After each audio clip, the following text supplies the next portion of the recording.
Holy hells! It's our first supervillain! It was inevitable that we should clash. You have interfered frequently with my plans. I am known as the Humanite. My goal?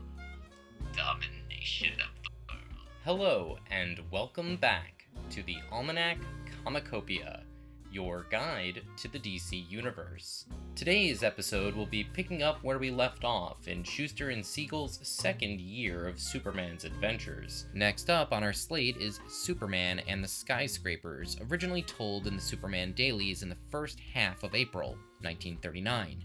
It was reprinted and colorized for the second issue of Superman.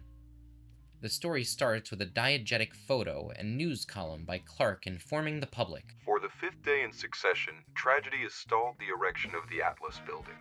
Early this morning, Pete Asconio, an employee of Bruce Constructions Incorporated, fell to a mangled death. The contractors are having extreme difficulty keeping their workers on the job. The building has acquired a reputation of being jinxed, and apparently the steelworkers all wish to avoid the extinction of becoming victim number 6.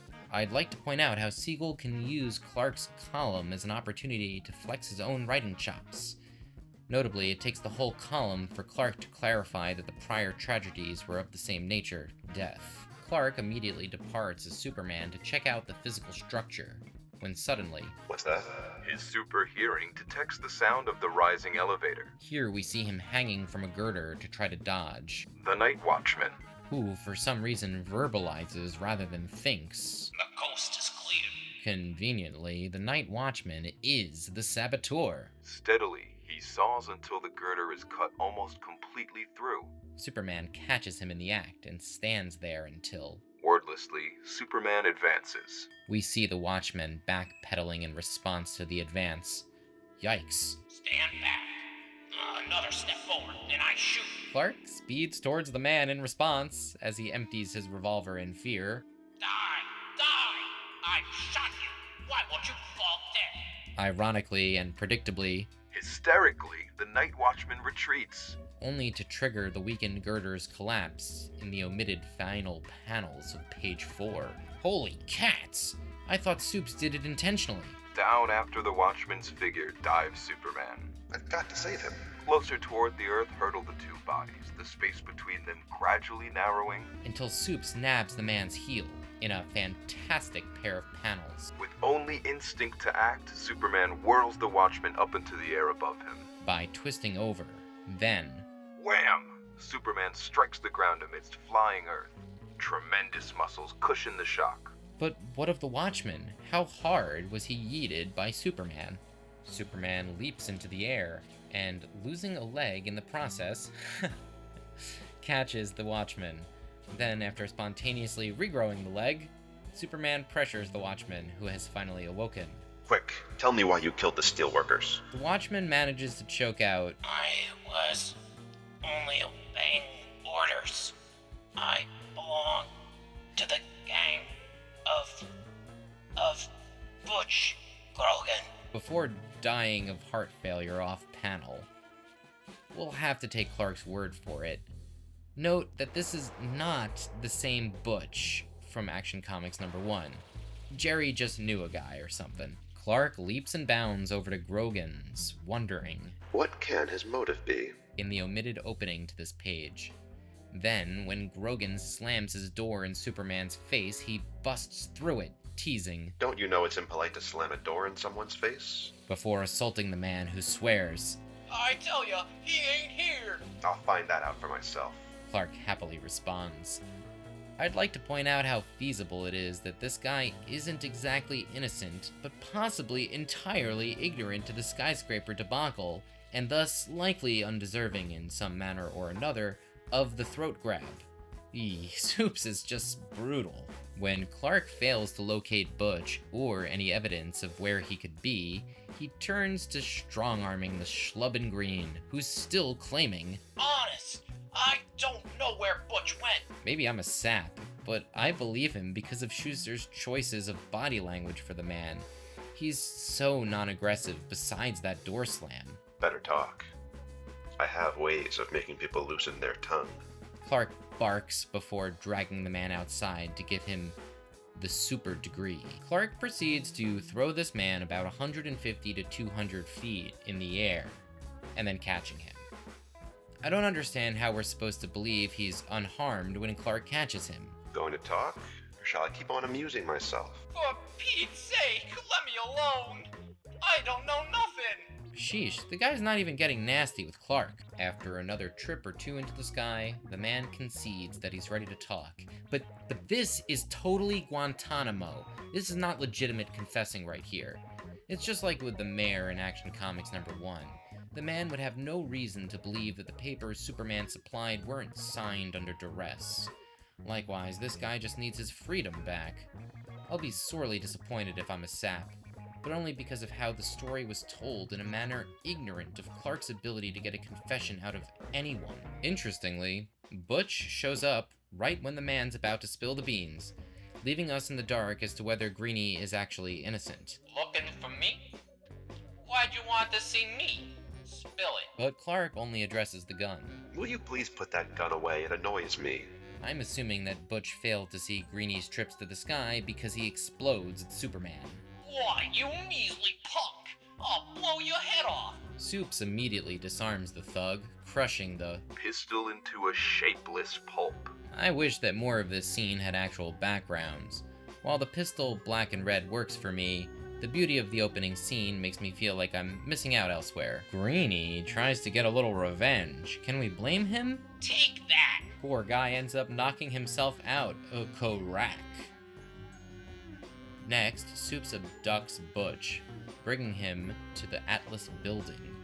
Once there, he feigns ignorance himself. Only once Clark amps up the threat, he confesses. I was hired by Nat Grayson, president of the Acme Construction Company, to slow up the erection of this building through any means. A cop interrupts their parlance, causing both men to flee. On the next page, Butch immediately tips Grayson off that A guy with the strength of 50 elephants is coming to get ya! slowing down to use the payphone costs Butch his life, since the cop opens fire without mercy. Blast the luck! Damn, those are some shitty last words. Superman, as usual, trespasses on Grayson's property, only to find a loudspeaker blaring at him. Go away, at once. Heed this warning, or die. Grayson explains further that he's in a safe room made of metal, so the various bombs he's planted will only harm the intruder. Clark could not care less. Surprisingly, the narration informs us. Only a swift sideward leap saves Superman from annihilation. Okay then. He begins breaking down the door when Superman is rocked by another explosion but succeeds in breaking through. Now it's my turn to get tough. Don't hurt me! Phone a full confession of your murderous Atlas building outrageous to the police, and I'll resist the urge to wring your neck. the story closes with a trio of panels. Clark musing that The dead men are avenged, and so my work is done. Kent's expose on Grayson being sentenced to the electric chair, and the editor questioning. But how did you manage to learn of his arrest before the other papers? We can imagine the next Dailies serial, The Most Deadly Weapon, takes place right now, with Clark and the editor still in conversation. I've a great assignment for you, Clark. Big story. Probably make history. Professor Runyon, a scientific genius. Dash over to his home and see what's up. I got you, Chief. But what has Runyon done to merit an interview? Nothing much. He's just set the scientific world on its ears with his amazing inventions, that's all. Now get going. And as we see, Later, Runyon lets him in immediately. Runyon cheerfully informs Clark he's engineered a gas mask penetrating chemical. The most deadly weapon modern warfare has ever seen. Oh, pre-atomic bomb stories, you are so cute. Due to Clark's skepticism on the subject, Runyon introduces him to an eye-wateringly cute baby chimp named Ambrose, before outfitting it with a gas mask, then sealing it in a gas chamber while Clark silently watches. Oh dear. Runyon releases his new gas and Ambrose dies immediately. Whether Clark cares or not is up to you, but I don't think he does, since he moves on in the conversation, questioning. What do you intend on doing with it? Suddenly, Bartow, beat it, you. We want to see the professor. Alone. Clark softly rebukes the request. But I haven't finished my interview. After threatening him further, he leaves, pausing. Outside the door to eavesdrop with his super sensitive ears. He manages to overhear Bartow threatening Runyon for the formula, and Runyon defiantly refusing. Thus, Clark trails the international racketeer's taxi to a bungalow beside a private flying field. Clark intends to drop off his write-up and dash out to become Superman. But the chief asks him to wait. Just a moment while I answer this call. Sadly, Runyon's just been found murdered. Clark storms off, thinking. Runyon, murdered. Those 3 men who threatened him are his slayers, no doubt of it. Within the bungalow, The men are arguing. Why'd you have to kill Runyon after we gave him 24 hours? I got there just as he was about to beat it. Come on, the Civil War in Boravia won't wait. Clark waits for them to head off, and then replicates his plane riding stunt, but with much less finesse this time. with one leap, Superman springs atop the departing airplane. For a moment he sways, almost loses his footing, Oops. but regains his balance. I'll just make myself comfortable and bide my time. Superman has waited for hours atop the plane, and finally, he overhears its occupants confirm they are moments away from Boravia. A small country exhausting its lifeblood in senseless civil war. I'm unsure what angle Siegel will take about this situation commentary-wise. Assured they're in the war-torn country now, Superman acts. Tearing at the plane's metal sides, he rips it open. hopping in, he spooks Bartow. What in? How did you get here? Never mind. What you should be concerned with is what I'll do now I'm here. When Bartow lies about not knowing anything about a formula, Clark assures him. Cracking your head like an eggshell will be a messy job, but if you insist on being stubborn, Oh my god. This is so scary. It is not treated like it's scary at all. But boy, this is freaky stuff. Crack your head like an egg. When Clark loses his cool and starts roughhousing the racketeers, Bartow suddenly offers. Take over the controls. But as he advances towards the cabinet, a crafty gleam lights his eyes. What does his evil brain plot now? Naively. Bartow whirls, blazing away with his automatic, wrecking the plane's controls. Sucker. Then launches himself out into space. Little does he know Clark is hot on his heels, while Clark threatens Bartow to. behave, or I'll tear the parachute to shreds, and wouldn't that be too bad? For you. Bartow's compatriots he left for dead crash land amongst soldiers, who spot the unlikely duo parachute down nearby a hill. In short order, the soldiers find Superman and Bartow, open fire without efficacy, and charge him. Wanna play? Hey? Come on. Good gosh, look! The bayonet's broken. Bizarrely, Siegel has a rebel plane bomb the site, knocking out Clark, but not the soldiers? Not his best writing, that's for sure. The soldiers don't even comment on their luck, surviving when the mysterious tough guy got knocked silly. Terrible scene. And so it occurs that when Superman revives later, it is to find himself faced by a firing squad. But we know it's no obstacle for our Man of Steel. Big man on campus, Bartow tells Supes. You don't look so very dangerous now, up against that wall. Have you any last words? Shortly after, Superman appears to go down before the firing squad. As the squad commences to march away, Just a minute, boys. Try again. Their captain believes they somehow all missed. Get this. Next, a naive soldier fires at his own foot, assuming Our guns must be filled with blanks. Clark leaves them to their foolishness now, leaping away. Sorry, I haven't time to stand around while you waste ammunition on me. In his retreat, he runs across A town under bombardment. Helpless women and children being killed. I've got to help them. And so he does. Superman dashes toward the long-range cannon responsible for the havoc Great panel here. and smashes it. Then, not shown, he reappropriates a bundle of aircraft bombs, leaping into the sky with the soldiers' anti-aircraft guns desperately attempting to blast him out of it. From high above, he launches the bombs at the munitions complex, the target for Bartow's sale of the weapon. I think the choice to show the moment of impact and explosion, rather than the building exploding, is much more effective at communicating the action, and I wish that I saw this more in comics from the modern age. Next, Clark encounters a dirigible, a type of war airship / blimp. After a fantastic battle with it in the sky, well, you see the result. On the next page, which has been omitted, Bartow meets with the boss of the munitions factory. In the midst of their parley, Superman's air raid happens. Once handed a sample of the gas, the boss, Lou Bane, maniacally decries. Superman, eh? Well, whoever he is, he can't frighten me. As long as I have this gas, I need fear no one. Later, as he drops down along the side of the Munitions Administration building, Superman catches hold of a window. Once there, he hears Bartow and his gang depart with a warning of Superman, to which Lou Bane remarks they're just Superstitious fools!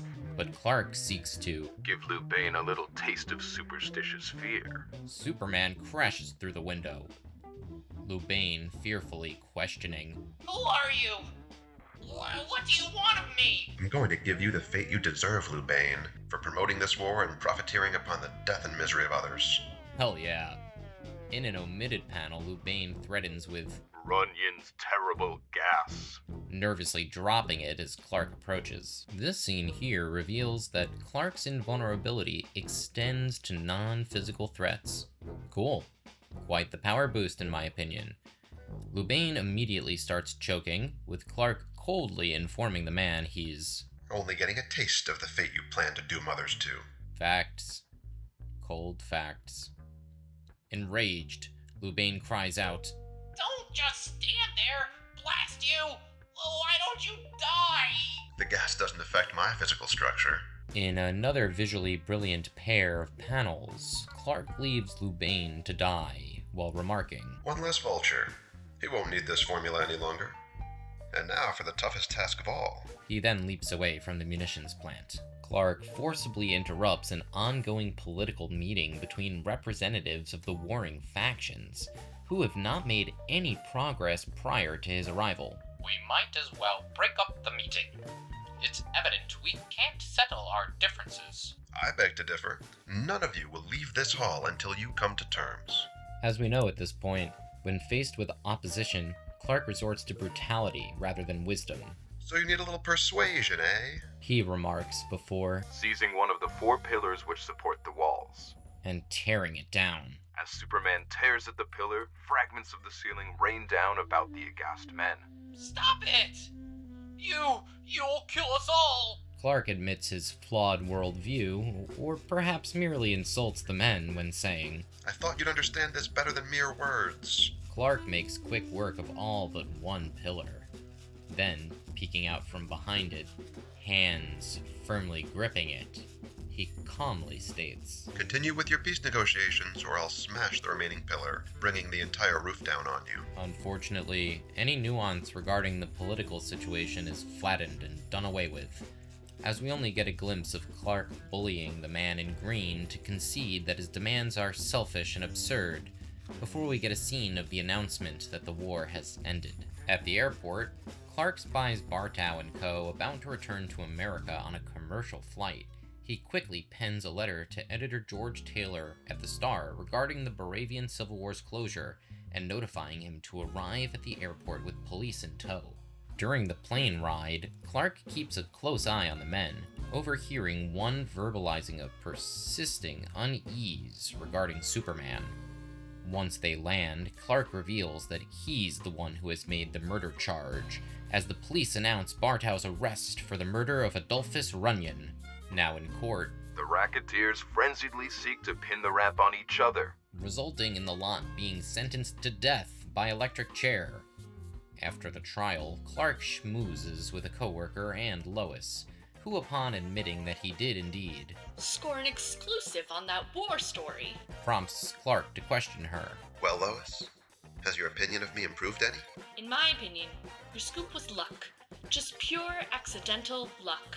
For once, Clark doesn't cower to Lois and sarcastically replies. Your admiration overwhelms me. Next, Clark's pulled into Taylor's office by presumed Jimmy Olsen. Once there, he's questioned about the formula, to which he says, You've got me there. I don't know a thing about it. but later, as we see, he rips it to shreds. And that's the end of the formula. It's too deadly to be permitted to exist. And that's the end of the story. Our next adventure takes place in Action Comics number 13, which actually doesn't feature Clark on the cover. On screen now is the half-page flavor splash that makes it look like Clark is destroying a bridge. Woohoo! Wonderful.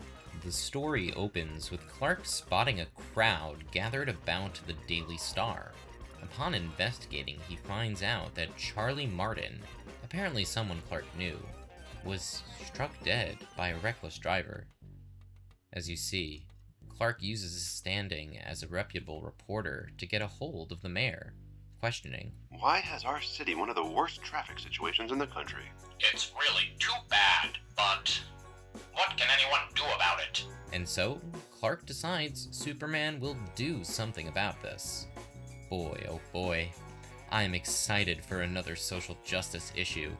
How will Shuster and Siegel depict Superman tackling a problem as large as reckless driving, traffic problems, and road safety? Let's get into it. In typical fashion, Clark starts off his quest without consideration for collateral damage, either to property or people's emotional states. After getting changed, he dives out the window. Then, seizing a flagpole with one out-thrust arm, he swings and alters the direction of his leap. with such fantastic accuracy, he crashes through the window of WVUX radio. Don't mind me. Without introduction, the terrible Clark Kent demands this radio worker. Unlock this door. Impossible. There's a program being broadcast. This man's dedication to his work is admirable, saying no to a man who just hurtled you through your office window. As a reward for his dedication, our hero knocks him on his ass. Sorry, but you asked for it. Ugh, bad look, Clarky. But it gets worse. He literally face palms the radio host in the middle of their protest. Get out of here! You can't! Beat it. And tell that control engineer if he shuts me off the air, I'll make a beeline for his gizzard. Alrighty then, Clark. These are some awfully brutal acts to willfully subject innocent citizens to. Who was this Charlie Martin to Clark? Why is he acting with such little restraint here? It makes him so detestable. I can't imagine defending his actions this issue. And now, let us bear witness to the ends that Machiavelli, Clark, was so desperate to achieve. Attention citizens of the city. A warning from Superman. Pay close heed. In Clark's speech, he claims that more people have been killed in 100% preventable auto accidents than those who died in the World War. Remember, this is pre-World War II. He concludes, From this moment on, I declare war on reckless drivers. Henceforth, homicidal drivers answer to me. Alright, believe it or not, Clark is not making this statistic up. Cursory research on the subject shows that approximately 55,000 Americans were casualties of World War I. But the number of automobile fatalities from 1929 through 1939 easily averages over 30,000 Americans a year. Considering that World War I was 4 years long, Clark's correct by a landslide. Better yet, the victims of automobile accidents are in situations where death is a dramatically less expected and certainly not appropriate outcome when compared to those which victims of war find themselves in. Cops bust in. We've got him trapped. Rush him. Farewell. Wheeling swiftly, Superman leaps at the wall and crashes through. Now to visit the county jail. It's about time for my daily exercise. He remarks, spotting the great lot where the autos of traffic violators are temporarily stored. in an omitted panel, he goes to town, smashing and tearing the cars to a pulp. The cops show up once again, recklessly firing up into the air at Clark as he bounds away. Be careful, you're liable to hurt someone. Shortly later, before a used car lot which sells completely dilapidated autos, Clark feigns interest to be led into the lot. Once there, he goes full mask off, replying to the salesman's claim that the vehicle is really excellent, with total sarcasm, and then spelling out his belief that They're nothing but accidents looking for a place to happen. then he destroys the dilapidated vehicles. Unlike a modern Batman, who would compensate the citizen for the collateral damage caused by removing his blockades to justice, Clark teases this man. Sorry if this is tough on your pocketbook, but I'm thinking of the lives to be saved. Do any of y'all find Superman sincere here? Maybe I'm being too hard on the guy. Yeah, right. Moving on, as Clark continues to cause a ruckus in the city, citizens overwhelm public resources with complaints. in the mayor's private office. You'll either have these outrages stopped within 24 hours, or resign your position as police chief. A fairly unreasonable and ineffective request by the mayor. Good grief, sir. We're doing all we can, but look what we're up against. One single man, yes, but what a man. Meanwhile, atop a large skyscraper, Superman keeps a sharp outlook for traffic violators. When he spots a car hurtling down the Wrong side of the road, weaving in and out wildly as cars approach. A close-up of the driver reveals them drunk. Whoopee! Some fun. Springing down squarely into the onrushing auto's path, Superman crouches for the attack. Come and get it. Supes lifts the car up overhead and then sprints down the wrong side of the road himself, hypocrite. Playing leapfrog with the oncoming traffic. Jeez. Inside the vehicle, as shown, the drunk cries out. Help! Heaven preserve me. I swear I won't drink no more. Supes leaves the drunk passed out in his vehicle on a nearby bridge, yet again causing potential hazards in his pursuit to end road hazards, Suddenly, from behind him, Superman hears the sound of a powerful motor. and gets plowed before having time to react. He begins sprinting after the hit-and-run driver, Easily overtaking the car. before jumping into the rear of the vehicle. It's him? No, it's his ghost. Clark seizes the opportunity. You left my crushed body back there, twisted and broken. I'll haunt you as long as you drive recklessly. Do you hear? I'll haunt you. His handling of this scenario thus far has been way more my speed. What do y'all think? Superman's next stop is the Bates Motor Company's largest factory. After making his way to the boss's office, he puts a stern hand on the man's shoulder, wags his finger, asking, Statistics show that the automobile you manufacture is involved in most accidents. Why? the cowardly Mr. Bates claims. Just bad luck, that's all. But Clark knows better. You lie. It's because you use inferior metals and parts so as to make higher profits at the cost of human lives. A century of the same capitalist problem.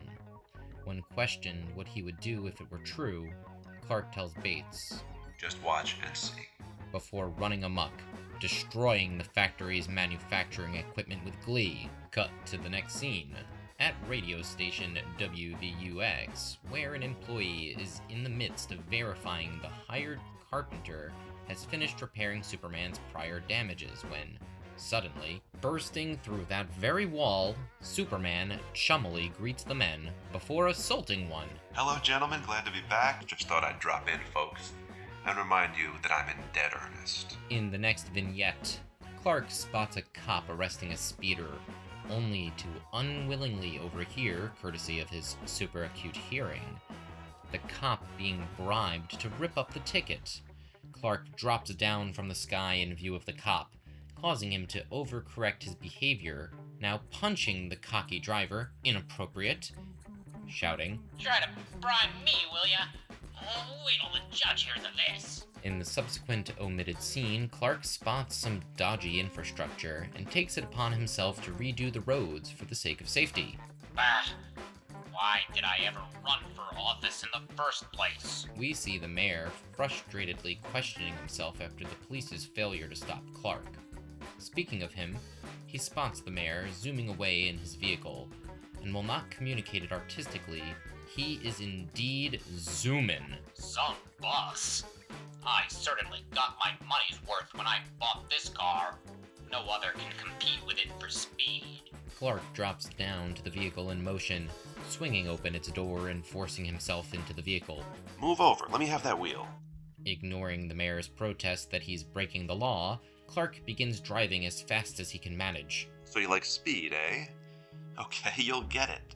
As the car's velocity maxes out and the mayor begins freaking out, Clark explains that he sees no problem with potentially killing the mayor and himself. Stop! Do you want to kill us? Why not? You didn't worry much about killing the others. Others? What do you mean? By not seeing to it that the speed laws were strictly enforced, you doomed many to death. Then, Superman nabs the mayor and leaps from the speeding car, bringing him to the morgue. Peering inside, the duo echo the Ghost from Christmas Past motif, with Clark playing the role of Ghost and the mayor Scrooge. The bodies of auto victims. Maimed. Horrible. The mayor grasps his face in abject terror. Clark is without mercy. They are men you killed. Well now, Clark, I don't know if that's exactly fair. He's only responsible for their deaths. Desperate to right his wrongs, the mayor genuinely and stupidly questions Superman about. What can I do about it? Only for Clark to reaffirm that the mayor has a responsibility to oversee traffic enforcement. To the mayor's credit, he seems earnest in his claim that he previously lacked perspective. You've shown me this from a viewpoint I never saw before.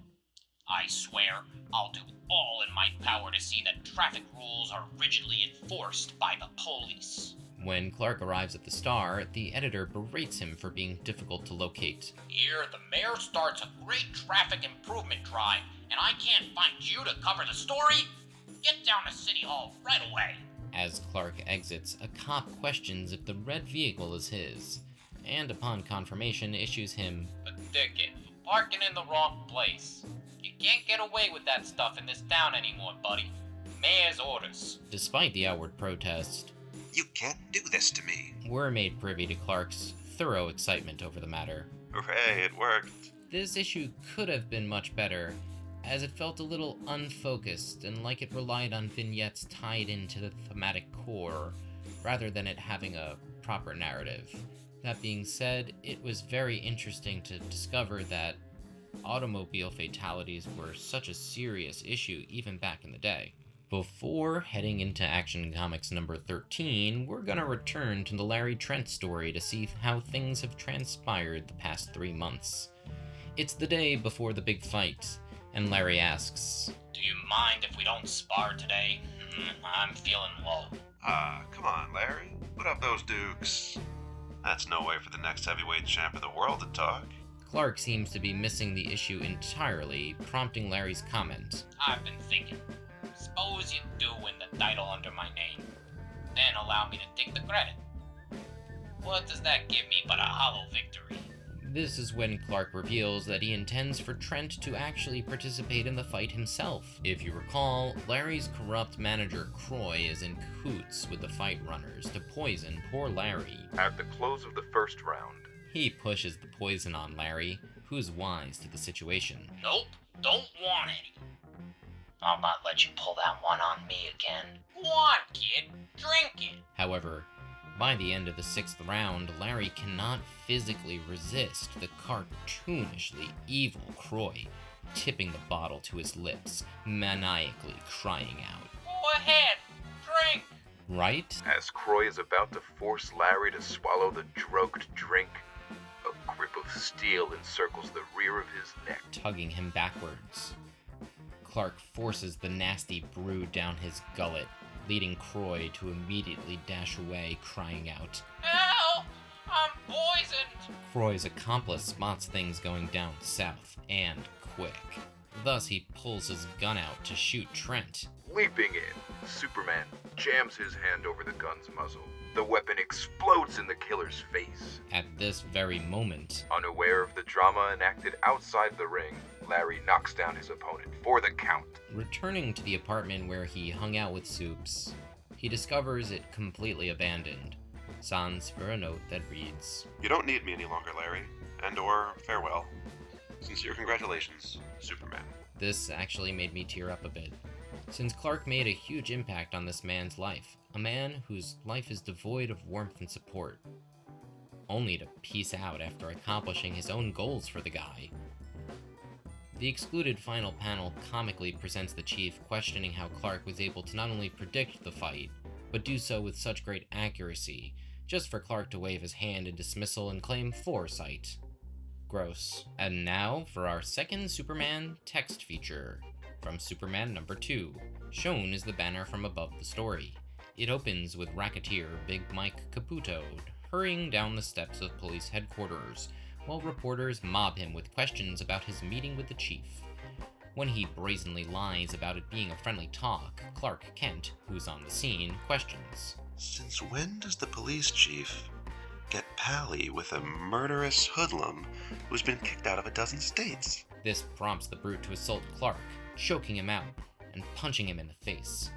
Clark hams it up, asking those around him who help him up if he was hit by a sledgehammer. Why do they allow a rat like that to roam the streets? He then wonders aloud, I can answer that. says the police chief, before explaining that Caputo is looking for a city ripe for the plucking, but that he warned the racketeer that, One false move, and it's into a cell he goes. as the press starts celebrating the Chief, Kent slips away, and so does his facade of injury. Then, in a dark alley, he strips off his outer garments to reveal the uniform of Superman. He leaps up to a roof and begins scouting. His eyes blazed with a fierce penetrating flame, as well they might, for he was surveying the surrounding vicinity with his amazing telescopic X-ray eyesight, and in a few moments he had located the object of his search, Caputo leaving his taxi and entering a dejected-looking boarding house. Whoa!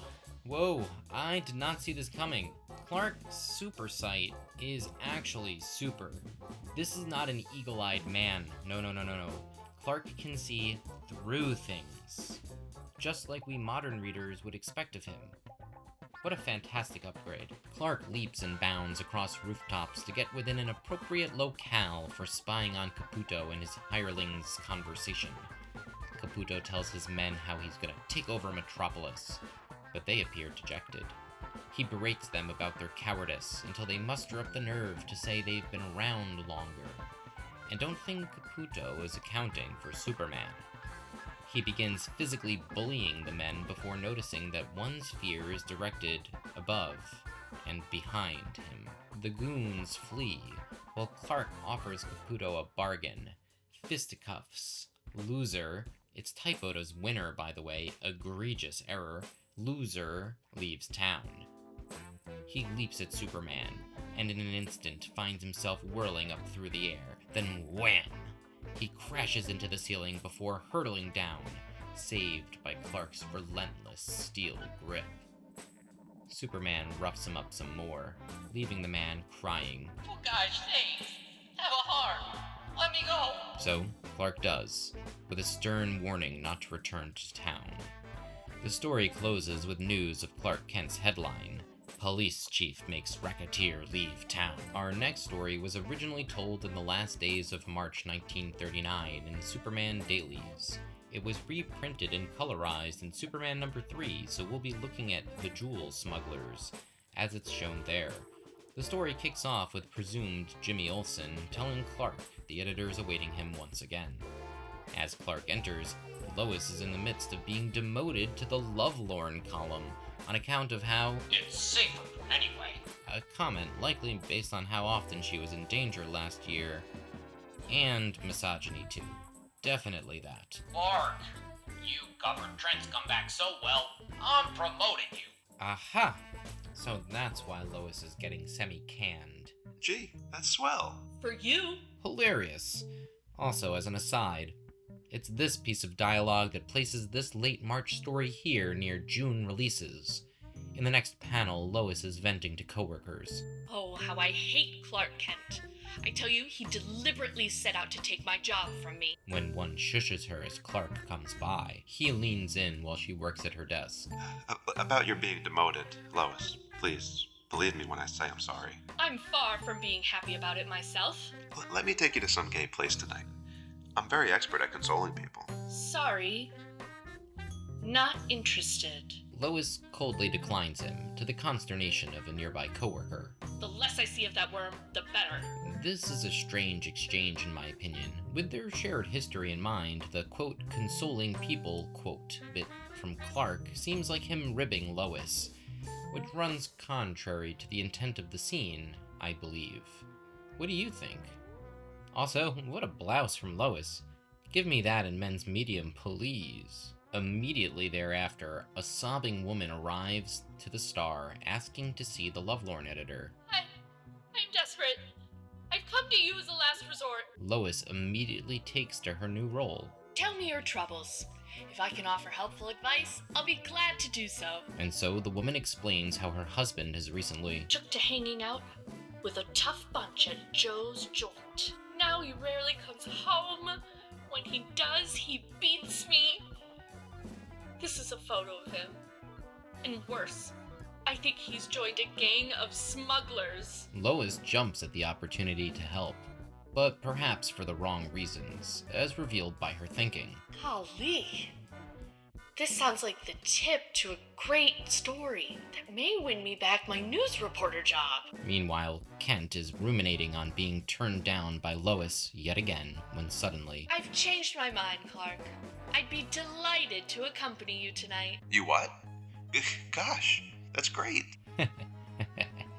A panel later, That evening, Lois reveals her plan to the reader when she asks Clark's permission to direct their driver, only for them to end up at Joe's joint? Why, this is one of the toughest joints on the waterfront. I know it. Smatter. Afraid to enter? Gosh, I love the jovial look on her face in the second panel here, while skewering Clark some more for verbalizing caution during their dance. Lois spots Lou Frowley, the aforementioned terrible spouse, choosing to deliberately wink at him, prompting this similar scene to Clark and Lois's first date. Hiya, babe. How's about you and me dancing? Not so meek at the moment, Clark drops the mask just a bit. Perhaps in jealousy? Hold on, this isn't a cut-in dance. Don't get flipped with me. Beat it, punk. The narration assures us that Clark regains composure as his turning pale and trembling with rage are signs of his... keeping with his assumed attitude of cowardliness. What a joke. Meanwhile, Lois butters up the brute. You're so manly. And strong. Want to feel my muscle?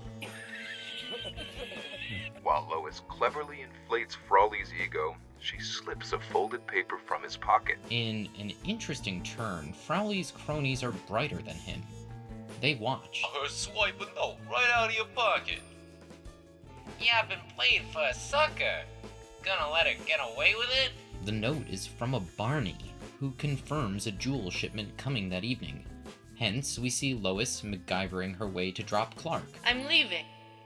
I won't stay here another second with a cowardly weakling who allows a girl to be insulted. Unfortunately, the choice for the very next panel leaves us wondering what fun dialogue between the two we missed out on, as they've left the joint, and furthermore, enough time's passed for Clark to have caught up when, Keep walking.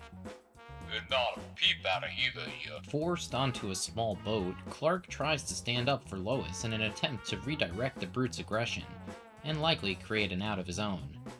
Frowley believes Lois a detective, but with a capital D, so he's not actually correct. As Clark cries out for Help! He'll drown! He can't swim! then, Kent swims underwater at terrific speed. beating the boat to its target wharf. Once there, they are totally oblivious to Clark up on the roof, observing them take Lois into a shack. I think that Shuster has a magnificent way of drawing moonlit water, that these two panels' beauty is easily underappreciated when forgetting what other visuals were available to the public in the comic canon at this juncture. Inside the shack, the men gleefully reveal how they've smuggled jewels from Europe for people who want to avoid custom duties. But why tell me this? Because you'll never live to print it. How boring. Of course, it's at this moment that Clark busts in, prompting Lou's finger to contract.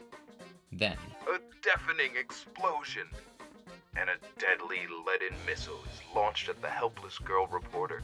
maybe it was plausible that Lois would die this early in the canon, but she's the second most recurring character, so I can't really buy into the thrill presented by... Cross your fingers, folks. It's just jarring and kinda dumb. What do y'all think of it?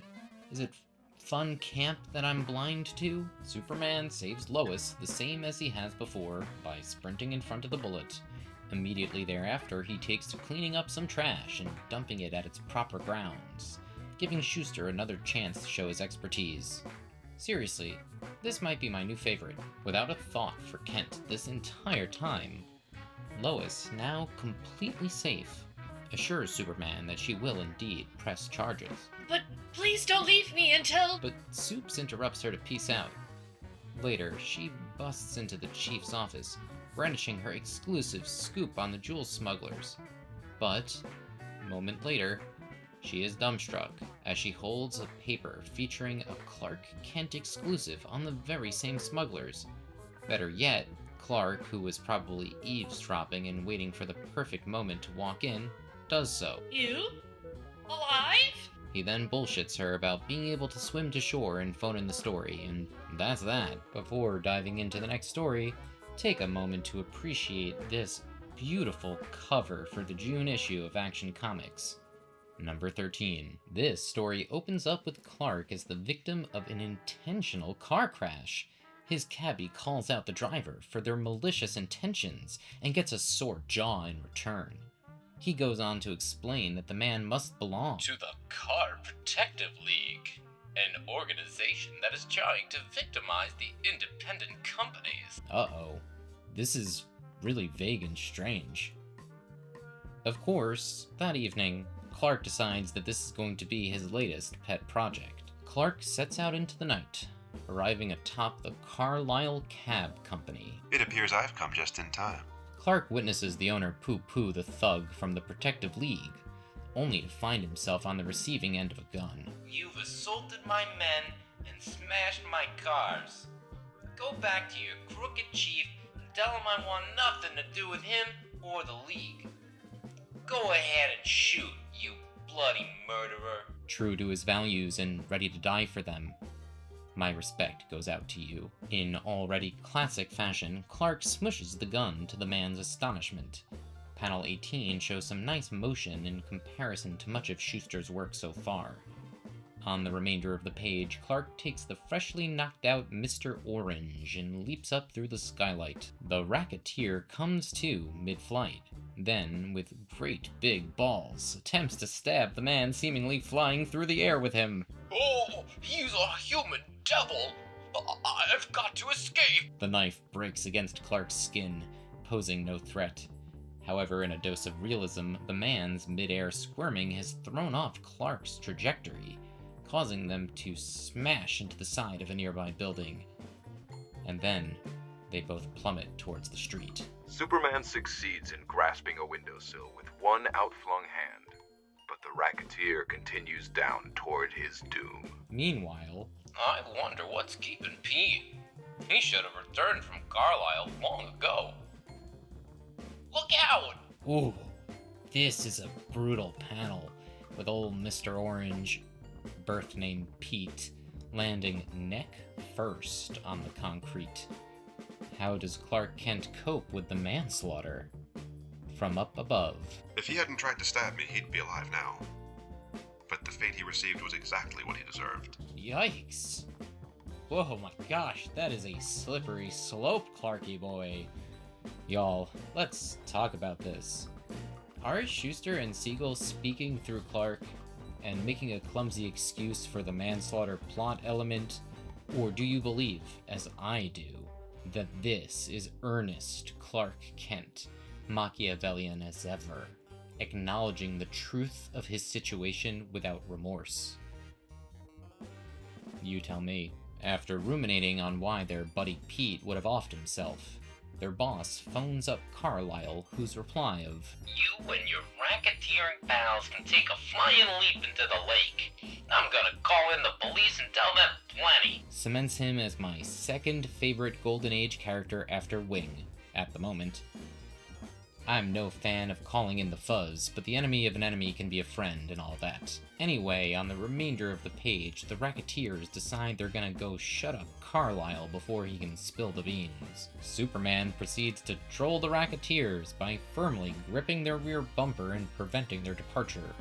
Then, he takes the opportunity presented by their exiting of the vehicle to destroy it while the men helplessly fire their guns. In lieu of beating the men to a pulp, shocker I know, Clark orders them instead to Take these sledgehammers and start smashing those cabs. Get me? In the midst of the destruction, the boss, Reynolds, tries to escape, only to end up in Superman's grasp. All I've got to do is increase the pressure of my grip, and the world will be rid of another rat. Oh no. That manslaughter is going to Clark's head. Reynolds pathetically acquiesces to smashing the cars, so Clark hurls him onto the hood of one so he can get started.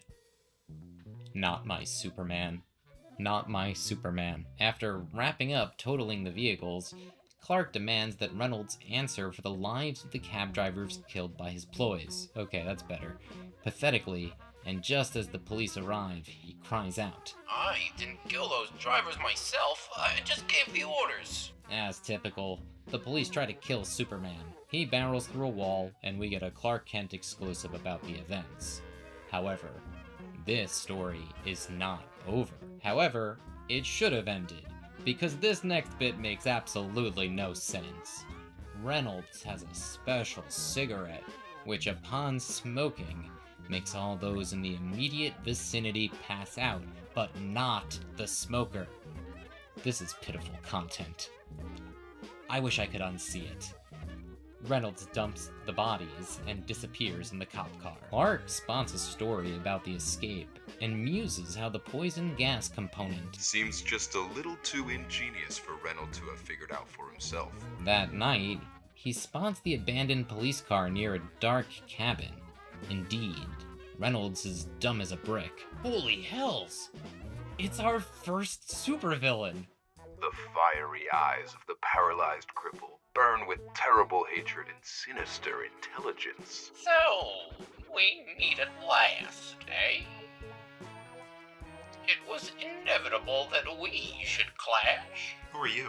The head of a vast ring of evil enterprises. Men like Reynolds are but my henchmen. You have interfered frequently with my plans, and it is time for you to be removed. I wonder what other stories Mr. Big Bad Evil Guy was responsible for. Superman has only this to say. If what you say is true, then thanks for giving me the opportunity to capture you. Totally unshaken, the man replies. You may not find that task as simple as it appears on the surface. You may possess unbelievable strength, but you are pitting yourself against a mental giant. I am known as the Humanite. Why?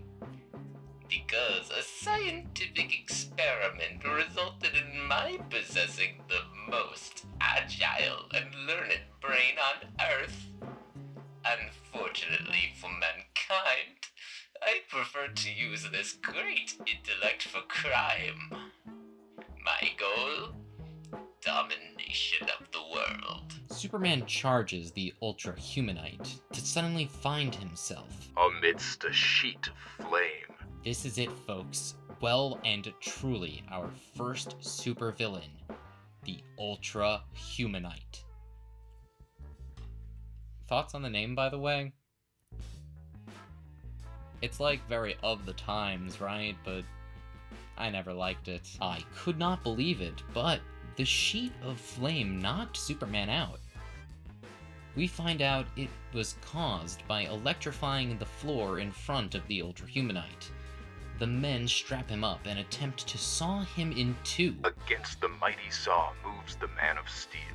A great rasping, the sound of cracking metal, and the saw explodes into 1,000 fragments. It would be so cool if the men get impaled by the saw pieces, but I won't hold my breath. Hell yes, Shuster! Siegel! I'm sorry I doubted ya. I'm sorry I criticized that cigarette. I understand that not everything can be perfect, and that sometimes you just need to get from point A to point B, and, well, it was worth it. I love the choice of colors in this panel. Of course, I love that they actually did this. Good shit. The Ultra Humanite narrowly dodges a single shard before signaling for his men to abscond with him to a safe place. Once outside, he instructs them. Burn it to the ground. He can survive fire. Moments later, a fantastic air vessel of the Ultra's own design takes to the sky. Clark manages to wake up and escape in some clumsily drawn panels on the bottom of this page. Leaping tremendously high into the sky, Clark is able to spot a strange airship, rightfully assuming it's the Ultra Humanites. Superman deliberately decides to murder the Ultra Humanite and all those aboard in this moment as he Crashes into the plane's propeller. proudly declaring, That'll fix you. without a shred of doubt regarding his actions, he races the doomed plane back to Earth. After rummaging through the spectacular wreckage, Clark finds himself in a puzzle. Strange. I can't find any trace of the UH. Well, that finishes his plan to control the Earth. Or does it? Ugh, the powerful cheese on that finish. I guess I have to redact my statement about where the story should have ended if that wasn't clear already. Although there wasn't anything particularly cool here about the Ultra Humanite, the knowing dialogue informs readers that Shuster and Siegel have further plans for the villain. Personally, I can't help but feeling like those plans were probably their initial ideas for the character, and that introducing him proved a challenge. But this is all an assumption on my part. Nevertheless, it is very exciting to have introduced this character. Spoiler warning. If you're here, you're about to be spoiled. Skip 5 seconds if you don't want to be spoiled. We'll be seeing the Ultra Humanite for a long, long time. Moving on, our next story is pulled from New York World's Fair #1, a special released in 1939. The half-panel flavor splash offers nothing new. The story opens below with a slew of reporters pressing a government employee regarding the identity of the governor nominee. Boring. We see Clark musing to himself that This calls for special tactics. the rest of the page showed Clark leaping up the building in his Superman garb. Once he hits the 11th floor, he hangs on and waits to eavesdrop. He hears one committee member insisting that Tom North is the right man, and Clark leaves it at that. The very next panel shows Clark back at the Star, crying out, Here's the dope, Chief. They're nominating Tom North. followed by the chief immediately taking action. Minutes later, Clark awkwardly requests a vacation and is promptly refused. Sorry, Kent. Can't allow it. Got a big assignment for you. An important one. He tries to reassert himself, meekly, as the persona requires, but the chief steamrolls him. You're to cover the opening of the greatest show on Earth, the New York World's Fair. Sensibly, this is exactly where Clark wanted to go on his vacation time. Don't you think Lois Lane should accompany me to cover the, feminine viewpoint? Oh, Clark, you devil. Still trying to get out of hot water over the Lovelorn column thing, eh? Clark immediately rushes over to Lois to inform her of the good news, twisting it ever so slightly in her favor. Guess what? The paper's sending you to New York to cover the World's Fair. That's great! Well, Clark immediately bursts her bubble by gleefully informing her that he's to join her on the trip. Later, aboard the New York-bound train, Clark grows impatient with the silence and solitaire. We've been riding for hours and you haven't said a word to me. You Might at least remark about the weather. Why don't you take a walk? Outside, Clark spots an oncoming locomotive, the consequence of someone failing to observe the stop signal from the tower. Good lord, I've got to do something. Clearly, with no time to change discreetly and nowhere to safely store his clothes, Clark realizes that he must rush into action without his uniform. He does whip off his glasses at least, not that onlookers would be likely to notice that detail compared to his outfit. This is more my Superman. Rushing along the top of the train, he descends to the tracks, braces himself against the onrushing one to slow it down. Then, As the two trains almost touch, Superman braces his hands and feet between them both, bringing them to a dead stop. back inside, Lois thankfully only heard of Superman's save, and Clark seemingly gets away with his lack of outfit change. Superman just averted a train wreck. We owe our lives to him. You mean I almost was killed? I didn't even know. Our next scene finds us at the opening day of the World's Fair, with Lois having given Clark the slip. He overhears a conversation about some do-gooder's failure to finish an exhibit on infantile paralysis in time, leaving the cause without a huge and expected source of funding. Later, Superman arrives and immediately takes to rectifying the situation, but I can't help but wonder if he truly knows what he's doing. Clark's been more a brute than a tactician thus far. Anyhow, the next page shows more details of Clark finishing the exhibit, but it's nothing worth showing here. With his side quest complete, it's time for Superman to return to his true objective, courting and/or trolling Lois Lane. From atop the Trilon, a fantastic cloaked figure peers keenly at the surrounding grounds. Lois, as the ace reporter she is, has heightened awareness and feels Superman's eyes. Strange. But I have a sensation of being watched. Clark and Lois head to the Marine Transportation Building, and on their way out, bump into an orange-capped man. Suddenly, Lois grabs Clark's shoulder and shouts, Nick Stone! Grab him, Clark! Me? Why? Clark blubbers out before getting knocked out, facilitating an opportunity for Superman to get to the bottom of the ordeal instead. Meanwhile, Mr. Stone Cold Killer already has a gun pressed to Lois's back. Keep walking.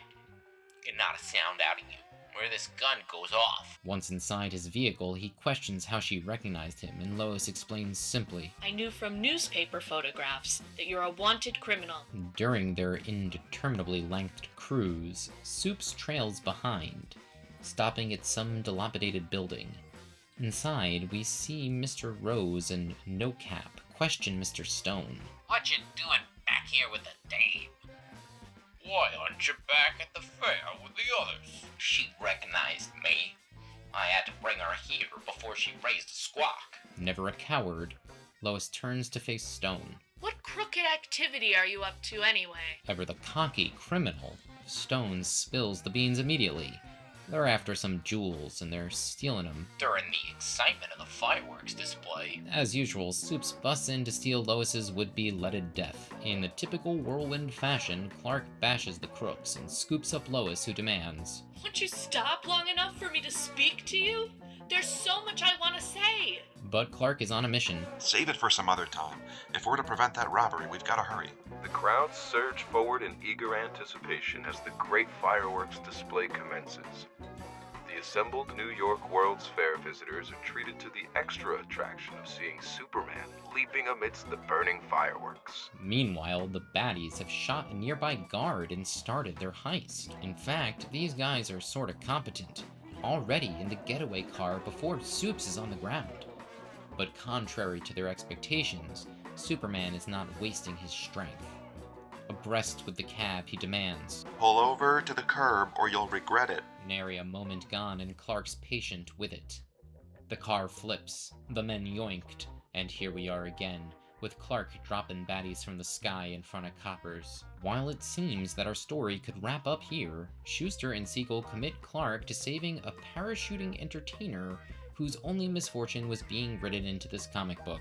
Then, as Superman leaps away from the crowd, a pair of arms fling tenaciously about his neck. Lois! You'd be surprised how hard it is to get rid of me. That's pretty funny, actually. Ever willing to use force over logic. In an effort to frighten Lois away, Superman somersaults violently through the air, but he succeeds only in amusing her. Some fun. Let's do it again. You're not frightened. Say, what do I have to do to get rid of you? Grabbing Superman and pulling him in for some smoochies, she rebukes his disaffection.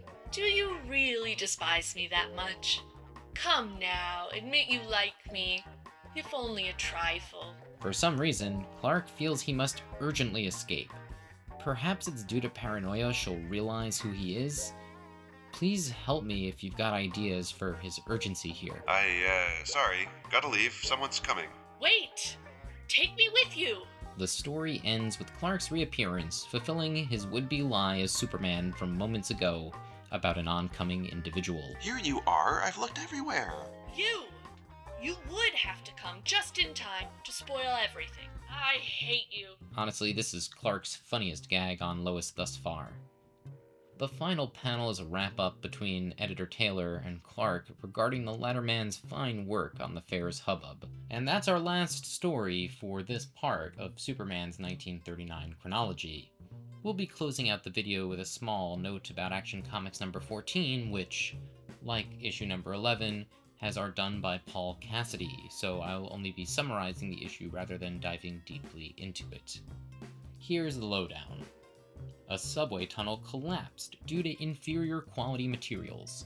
When Clark investigates, he finds someone inspecting the very same wall as him, but then they almost get murdered. This person is Inspector Hughes. He is there because he believes that the inferior materials were used intentionally by the Star Company. Furthermore, he believes that the thugs were sent by the same company. Long story short, after a repeat of common Superman events, like find the thugs, beat him up, and threaten the boss for info, there's a small twist, where the baddie's car becomes invisible right before Superman catches them. He examines the area and discovers a trapdoor, which deposits him rapidly into his first super science trap. This supposedly indestructible crystal prison was created by none other than the Ultra Humanite. Of course, Clark breaks out easily, and the Humanite escapes through trickery again.